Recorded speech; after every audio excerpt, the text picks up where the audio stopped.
సొసైటీలో కానివ్వండి, కొంతమంది పాపులర్ ఎవరైతే ఉన్నారో వాళ్ళ జ్యోతిష్యాలు పబ్లిక్గా చెప్పటం ఎంతవరకు కరెక్ట్ అంటారు? దేశానికి పనికొచ్చేది ఒకటి ఉంది, లేకపోతే ఎవరికైనా పబ్లిక్ ఈ ఇన్ఫర్మేషన్ వల్ల ఉపయోగం ఉంటుంది. అంటే చిన్న ఎగ్జాంపుల్ ఎలా అంటే, ఒక జాతకంలో గండం ఉందనుకోండి, అదొక ఫేమస్ పర్సన్కి అనుకోండి ఉదాహరణకి. ఆ ఫేమస్ పర్సన్ని చూపిస్తే కొంచెం జనాలు చూస్తారు ఒక పాయింట్.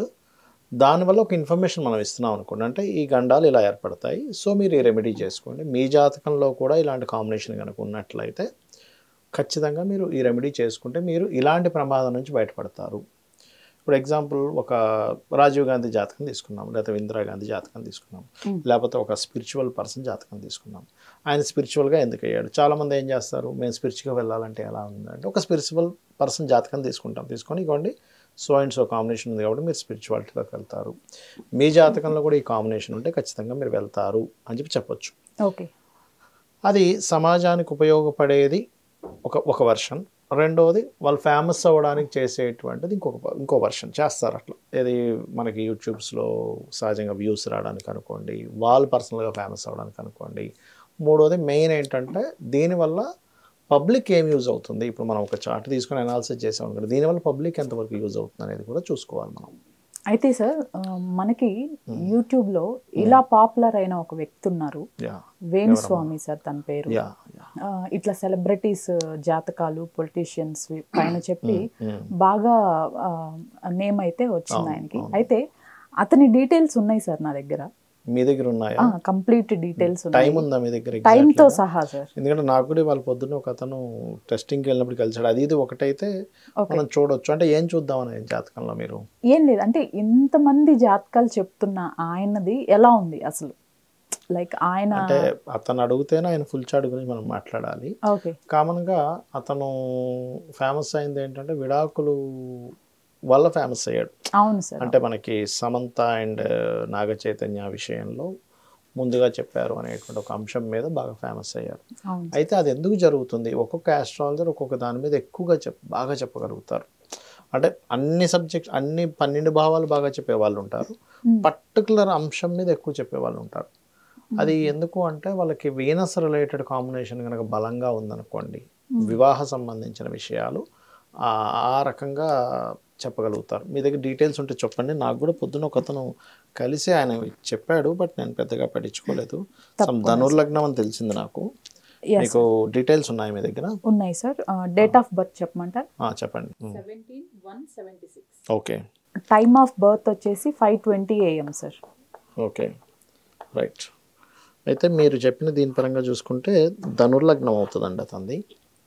ఇక్కడ మీకు అన్నాను చూసారు ఇందాక, ఇది శుక్రుడికి సంబంధించినటువంటి కాంబినేషన్ ఉంటే వాళ్ళు ఎక్కువ ఈ మ్యారిటల్ లైఫ్ డిస్టర్బెన్సెస్, విడాకులు, వీటి గురించి ఎక్కువ చేస్తుంటారని. ధనుర్లగ్నానికి సహజంగానే ఏంటంటే వీనస్ కర్మ అనేది ఉంటుంది. ధనుర్లగ్నంలో ఎవరైనా జన్మించారంటే, ఇది రీసెర్చ్ ఓరియంటెడ్గా అందరికీ చెప్తున్నానండి, ధనస్సు లగ్నంలో ఎవరైనా జన్మించారు, వాళ్ళ జాతకంలో కనుక వీనస్ మహాదశ వచ్చినా, కుజుడికి సంబంధించినటువంటి ఫలితాలు వచ్చినా, అంటే కుజుడు అంటే ఇన్ సెన్స్ ఇతని జాతకంలో కుజుడు ఇక్కడ ఉన్నాడు, ఈ జాతకం గురించి మాట్లాడుతున్నాం కాబట్టి చెప్తున్నాను. అండ్ కేతు ఇక్కడ ఉన్నాడు, రాహువు అండ్ శుక్రుడు, గురువు ఓన్ హౌస్లో ఉన్నాడు ఇక్కడ ఈయనకి, అండ్ రవి మరియు బుధుడు. ఇతంది పునర్వసు నక్షత్రం, శని వక్రి. So this is the planetary position ఇతంది. అయితే ఒక ఆస్ట్రాలజరు ఇంకొక ఆస్ట్రాలజర్ని కించపరచడం కానీ ఏమీ చేయకూడదు. అది ఆస్ట్రాలజీ రూల్ అనమాట. అంటే అసలు నువ్వు ఇంకొక ఆస్ట్రాలజర్ని నువ్వు మర్యాద ఇచ్చినప్పుడే, అది ఎట్లాంటి వ్యక్తి అయినా కావచ్చు, ఆస్ట్రాలజర్కి పర్టికులర్గా కొన్ని లక్షణాలు ఉండాలని చెప్తారు. అద్వేషి అంటే ఎవరిని ద్వేషించకూడదు, నిత్య సంతోషి అంటే నిత్యం సంతోషంగా ఉండాలి, గణితాగణ పారంగ అంటే క్యాలిక్యులేషన్స్ కరెక్ట్గా చేయగలగాలి, గ్రహగతులు కరెక్ట్గా క్యాలిక్యులేషన్ చేయగలగాలి. ఇప్పుడు ఇతని జాతకం వచ్చింది కాబట్టి, ఇతని జాతకంలో నాకు బాగా నచ్చిన అంశం ఏమిటి అంటే, మొన్న ఫెయిల్యూర్ అయిపోగానే వెంటనే ఆయన వచ్చి చెప్పేసుకున్నాడు, క్షమించండి నాది తప్పు జరిగింది అని. అది కూడా చాలా గొప్ప విషయం మనం చెప్పుకోవాలంటే. అయితే ఇక్కడ ఒక ఇంకొక పెద్ద సీక్రెట్ ఉంది ఇందులో, అసలు మరి చెప్పాలా వద్దా అని ఆ సంశయిస్తాను ఇందాటి నుంచి కూడా నేను. చెప్పండి సార్. ఏమిటంటే మీకు ఇందాక ఒక మాట అన్న, ధనుర్లగ్నము శుక్ర మహర్దశ లేదా శుక్రరాశులు ఉండే మహాదశలు ఏదైనా వస్తే గనక వాళ్ళకి పూర్వజన్మ ధనుర్లగ్నంలో ఎవరైనా జన్మించారనుకోండి, ఈయన అందుకే ఈయన ఫ్యాట్ ఉంటాడు చూడండి, మనిషి లావుగా ఉంటాడు. ఎందుకు? ధనుసు లగ్నానికి గురువు ఓన్ హౌస్లో ఉన్నాడు. సో మనిషి లావుగా ఉంటాడు. మనిషి గురువు ఈజ్ లావునిచ్చే తత్వం. అయితే ధనుర్లగ్నంలో ఎవరైనా జన్మించారు, శుక్ర మహర్దశ వస్తే పాపం ఈయన ఇప్పటికీ చాలామందికి ఈ విడాకులకు సంబంధించిన విషయం చెప్పారు కదా, ఈయన జాతకంలో ఎడబాటు యోగం స్టార్ట్ అయింది. ఐఎమ్ రియల్లీ సాడ్ ఈ విషయం నాకు చెప్పాలంటే కూడా. ఓకే. ఈయనకు కొంచెం భార్యతో ఎడబాటు అయ్యే యోగం ప్రారంభమైంది శుక్ర మహర్దశ. ధనుర్లగ్నం అంటే ఇది ఈయన జాతకం గురించి అని కాదు, బాగా అర్థం చేసుకున్న ప్రేక్షకులందరూ కూడా. ధనస్సు లగ్నం శుక్ర మహర్దశ ఉంది వివాహ సమయానికి ఖచ్చితంగా అర్క వివాహం చేసుకోవాలి. అర్క వివాహము లేదా కుంభ వివాహం అనేది చేసుకోవాలి. అయితే ఇది లక్ ఏంటంటే, ఇందులో ఒక లక్ ఏంటంటే, ఇక్కడ ఒక్క ఫేవర్ ఏంటంటే 12లో ఉండడం కొంత సేవ్ చేస్తాడు శుక్రుడు. ఎప్పుడు కూడా శుక్రుడు 12లో ఉంటేనే మంచిది, 11లో ఉండకూడదు. పొరపాటున ఈ శుక్రుడు కనుక ఇక్కడ ఉంటే సర్వసాధారణంగా రవి ఇక్కడ ఎక్కడో ఉంటాడు, ఇంత దూరం ఉండడు. ఓకే. ఇక్కడ ఉండగా కనుక శుక్రుడు పుట్టాడు ధనుర్లగ్నంలో అనుకోండి, డ్యామ్ షూర్గా విడిపోతారు భార్యాభర్తలు. అయితే ఇక్కడ ఉన్నటువంటి శుక్రుడు కొంత కంట్రోల్ చేస్తాడు. ఎందుకు? సుఖపడాలిగా, 12వ స్థానం సుఖపడ్డం. అందుకే శుక్రుడు 12లో ఉండే వ్యక్తికి ఎప్పుడైనా గుర్తించండి, అందమైన భార్య ఉంటుంది. వాళ్ళ మిస్సెస్ గురించి మీకు అంతా చూసే ఉంటారు, వెరీ బ్యూటీ. ఓకే. అలా ఇంకోటి ఏమైందంటే, ఇక్కడ చూసుకున్నట్లయితే ఈ శుక్ర మహర్దశ ఏదైతే ఉందో, శుక్ర రాశుల్లో కుజుడు ఉన్నందుకు ఎక్కువగా వివాదాల్లో పడడం. బికాజ్ ఆఫ్ మార్స్ ఈజ్ కారకాబు వివాదాలు. ఇట్లా ఎవరికైనా ఉందనుకుందాం, ఇది వేంద్ర స్వామి గారి జాతకం కాదు, సమ్ డిఫరెంట్ చార్ట్ అనుకుందాం, ఇది ఆయన జాతకం గురించి అనట్లేదు. ఇలా ఉన్నప్పుడు ఈ కుజుడు ఎవరు? గొడవలకి, కేసెస్కి, అనవసరమైన వివాదాలకు కారకుడు. అందుకే ఈ శుక్రుడు యొక్క రాశుల్లో కుజుడు ఉన్నందుకు, రాహు కూడా శుక్ర రాశిలో ఉంది. రాహు అంటే ఏంటి? యూట్యూబ్, సినిమా దీంట్లో వెళ్ళడం. అంటే ఎంతసేపు ఈ యూట్యూబ్లో వాటిల్లో వీటిలోని రచ్చగానే ఒరిజినల్గా ఉండదు అక్కడ. ఓకే. షాడో ప్లానెట్ అంటారు. ఈ షాడో ప్లానెట్ శుక్ర రాశిలో, శుక్రదశ స్టార్ట్ అయింది దీనికి 2022 సంథింగ్ మీరు ఇచ్చిన టైం పరంగా చూసుకుంటే సేమ్ మ్యాచ్ అయింది అది ఇది కూడా. 1 సెకండ్.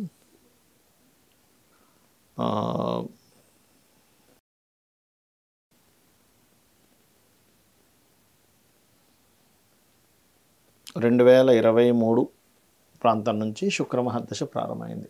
మీరు గమనించినట్లయితే 2023 ఏప్రిల్ నుంచే ఈయనకి పాపం ఎదురుదెబ్బ తగులుతూ వచ్చింది. ఎందుకు? శుక్రుడు మరి మంచివాడే కదండి అంటే మంచివాడే, కానీ ఈయన జన్మజాతకంలో శుక్రరాశుల్లో ఉండే ఈ 2 గ్రహాలు వివాదాలకు దారితీస్తున్నాయి. అది మరి చూసుకోరా వీళ్ళు? మీకు అనిపించవచ్చు, ఒక ఆస్ట్రాలజర్ తన జాతకం చూసుకోవడా అని. చూసుకుంటారు ఖచ్చితంగా.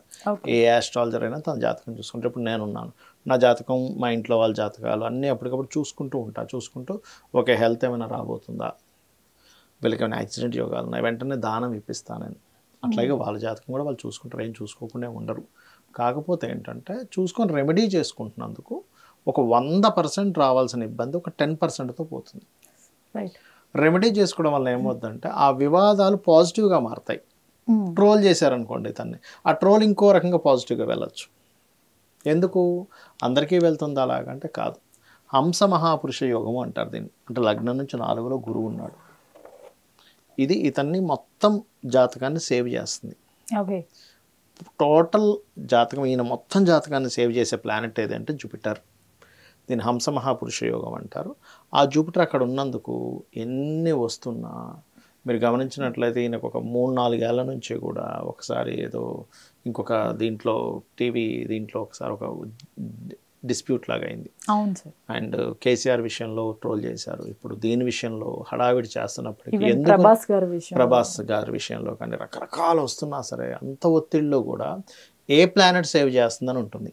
ప్రతి జాతకానికి ఒకటి ఉంటుందమ్మ. అంటే ఒక్కొక్కరి జాతకానికి ఒకటి ఉంది. నాకు ఒకటి ఉంటుంది, మీకు ఒకటి ఉంటుంది, కెమెరామ్యాన్ గారికి ఒకటి ఉంటుంది. ప్రతి ఒక్కరికి ఒక ప్లానెట్ సేవింగ్ ప్లానెట్ ఉంటుంది. అలా ఉంటేనే వాళ్ళు నిలబడగలుగుతారు. అలా లగ్నాధిపతి కేంద్రంలో ఉండి సేవ్ చేస్తున్నాడు ఈయనకి. అందుకని అంత వస్తున్నా కూడా నిలబడ్డాడు మనిషి. కాకపోతే ఈ శుక్ర మహర్దశ మాత్రం 12లో ఉన్నందుకు పాపం అందరికీ విడిపోతారని చెప్పి ఈయన, అంటే అందరూ చెప్తారమ్మా, ఈయననే కాదు, ఆస్ట్రాలజర్స్ అందరూ. బట్ ఆయన పాపులర్ అయింది అయితే మోస్ట్ అయితే దానివల్ల. సహజంగా ఏంటంటే ఒక ఆస్ట్రాలజర్ దగ్గరికి వచ్చినప్పుడు అక్కడ విడిపోయే యోగం ఉంటుంది ఖచ్చితంగా చెప్పాలి. కాకపోతే రెమెడీ కూడా చెప్పాలి, భయపెట్టకూడదు. ఇలాగా ఎడబాటు యోగాలు ఉన్నాయి, సో మీరు ఈ రెమెడీ చేసుకోండి అని చెప్పాలి. చెప్పలేదనుకోండి, బాగుందని పంపించేశారనుకోండి, రేపొద్దున ఆస్ట్రాలజీ మీద, ఆస్ట్రాలజర్ మీద కూడా నిందపడుతుంది. ఎట్లాగా ఆయన దగ్గరికి వెళ్ళాము, ఆయన ఏం చెప్పలేదు, మరి ఆయనకి కనబడలేదా అంటారు.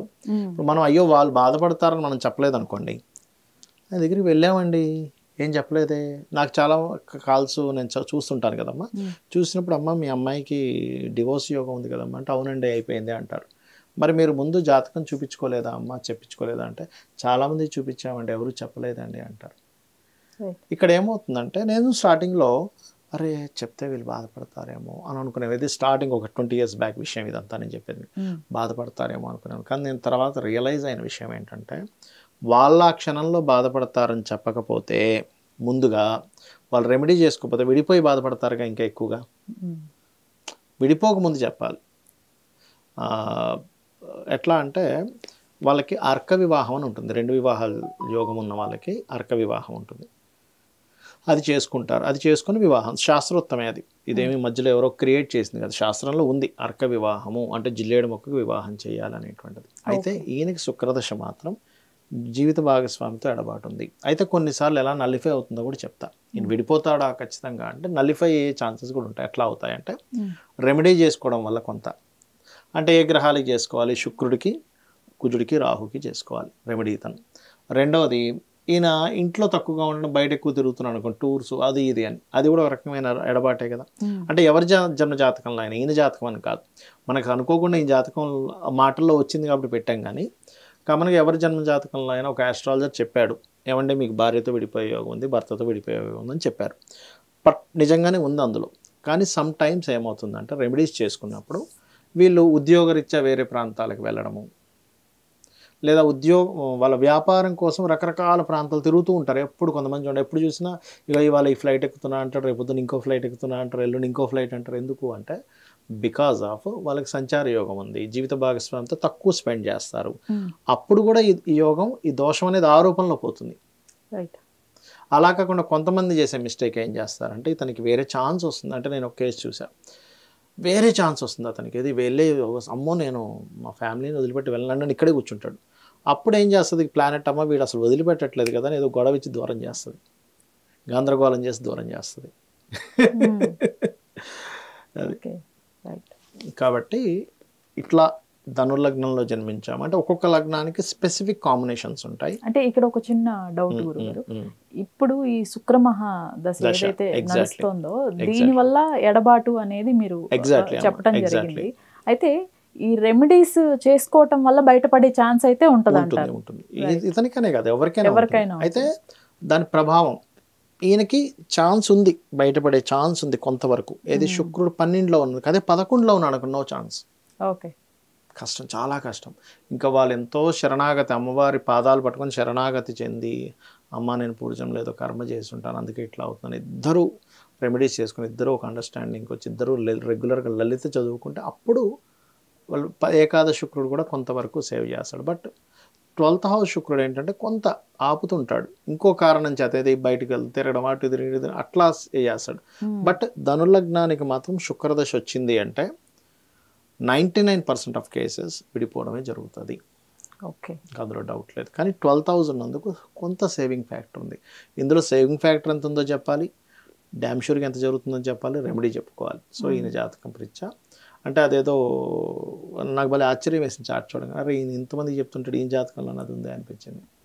అంటే అది జాతకం, ఇంకా ఎవరి జాతకాన్ని ఎవరు మార్చలేరు అనుకోండి. That is right sir. Thank you. శ్రీమాత్రే నమః.